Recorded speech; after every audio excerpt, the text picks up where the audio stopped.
देखिए, इस समय मैं संजय निषाद के पास मौजूद हूँ। संजय निषाद जिनकी जो वहाँ के प्रभारी मंत्री है और वहाँ जो हुआ नहीं होना चाहिए लगातार, लेकिन प्रशासन निर्देशित कर रहे हैं। प्रभारी मंत्री जी भी हैं, लगातार आप निर्देश दे रहे हैं।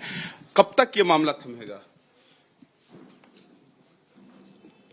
कौन सा मामला? जो दंगा हुआ है बहराइच में, आप प्रभारी मंत्री है, लगातार वहाँ यहाँ के अधिकारी भी गई है, क्या लग रहा है? मैं प्रभारी मंत्री इस समय कानपुर देहात का हूं, लेकिन कोई भी घटना है उसकी मैं निंदा करता हूं। आगे घटनाएं न घटें इसके लिए हम लोग कोशिश कर रहे हैं, और इसका जवाब तो विपक्ष के नेताओं को देना चाहिए जो अपराधियों के साथ खड़े रहते हैं, अपराधियों को मनोबल बढ़ाते हैं बयान देकर। अपराधी किसी जाति किसी धर्म का नहीं होता। जब अपराधी के साथ नेता खड़े हो जाएंगे तो उनका मनोबल बढ़ता रहेगा। हम तो मुख्यमंत्री जी को धन्यवाद दूंगा, मामले को संज्ञान में लिया और तत्काल कार्रवाई का निर्देश दिया, और जो दोषी पाए जा रहे हैं उनके खिलाफ कार्रवाई हो रही है। संजय जी, लगातार छोटे लोगों पे कार्रवाई होती है, वहाँ डीएमएसपी लगातार आप लोग वीसी से के माध्यम से निर्देश देते रहे, तो नहीं माना जाए कहीं ना कहीं चूक है उस बहराइच में जहाँ पहले भी दंगा होता रहा है? नहीं, ये आरोप लगाना आपका निराधार है कि छोटे लोगों पर कार्रवाई होती है। अब बड़े लोगों पर कार्रवाई हुई है, आप ही लोगों सोशल मीडिया पर आप दिखाते हो, मीडिया पर।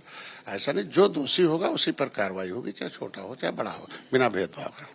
देखिए, चूंकि वहाँ के प्रभारी भी रहे हैं, वहाँ की भौगोलिक स्थिति ये समझते हैं, वहाँ के सामाजिक ताना बाना समझते हैं। हालांकि उन्होंने इस बात को जरूर कहा कि कार्रवाई जो भी होगी बड़े लोगों पे कार्रवाई होगी, जिसमें डीएम और एसपी अगर उस जद में आते हैं तो कार्रवाई होगी। लेकिन सोचने वाली बात है कि लगातार मुख्यमंत्री का वीसी होता है, उसमें निर्देश दिया जाता है, और उस निर्देश के बाद उस बहराइच में दंगा होता है जिसका अतीत ठीक नहीं रहा है। पहले भी दंगा होता रहा है, चाहे बसपा सरकार की बात करे या समाजवादी पार्टी की बात करे।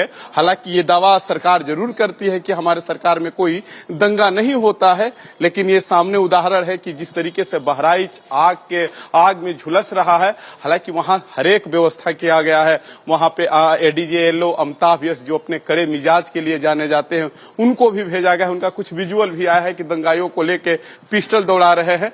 तो कहीं ना कहीं अब थोड़ी सा कंट्रोल में वहां की स्थितियां है, लेकिन कहीं ना कहीं लोगों के मन में आक्रोश है, खासकर वहां के आला अधिकारियों को लेके।